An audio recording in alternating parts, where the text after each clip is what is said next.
the Citizen Deputy Chief, Deputy Chairperson, my dear colleagues, citizen members, distinguished guests, my dear colleagues, Citizen Secretariat, staff, media, good morning. On behalf of my colleagues, the ITGoNU, I would like to give thanks to citizen leadership for convening this very important meeting. And I'm also glad to learn from the chairman's opening remarks that we are not going to discuss a lot of reports apart from the two investigation and verification reports, as well as the violation report submitted to this forum.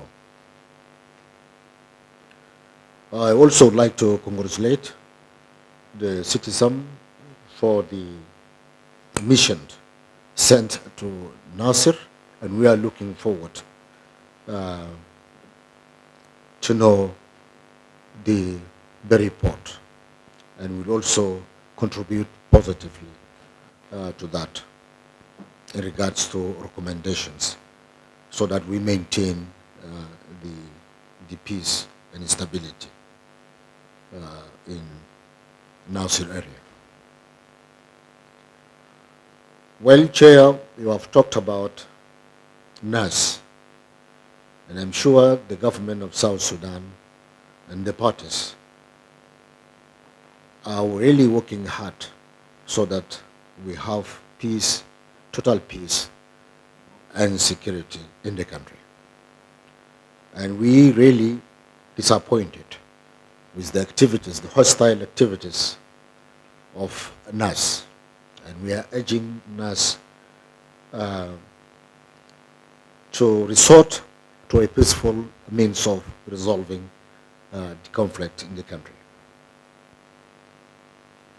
The details of the violations conducted by the NAS will also hear from the Chief of Staff, and we will also give our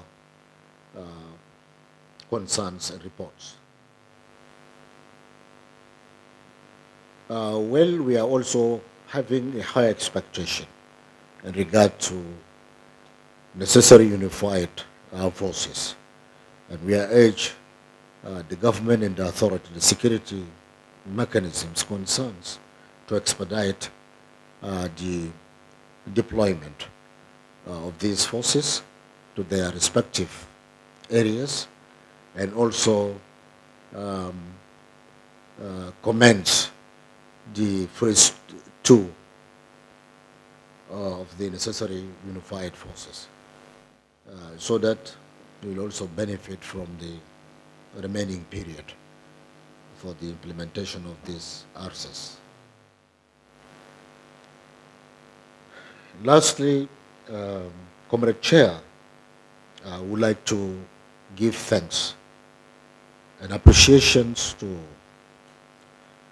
the leadership of this country, the presidency and the Council of Ministers, for the decisions that they have made in regard to postponement or delay of the elections, and also extension of the transitional period.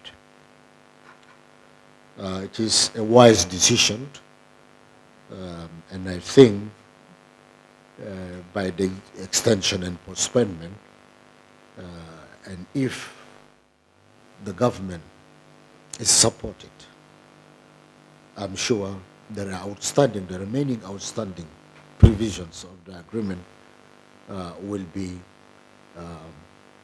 implemented.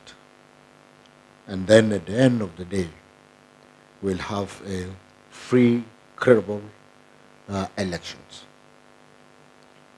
It is very important, if there is disagreement among the parties, and if they agree for the extension, we congratulate them for that. And we in Citizen would also be ready to help the parties in the implementation of this agreement by investigating and verifying all the violations, and we report it, and we report to the authority concerned.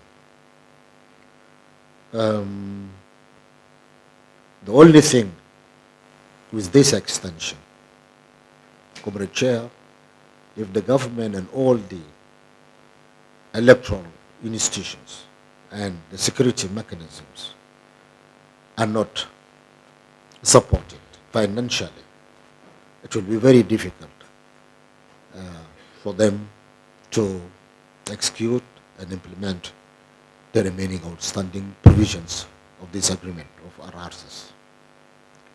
It is very important that citizens also to add voice to the international community to at least support the government in these 2 years of the extended period, so that we conclude this agreement positively.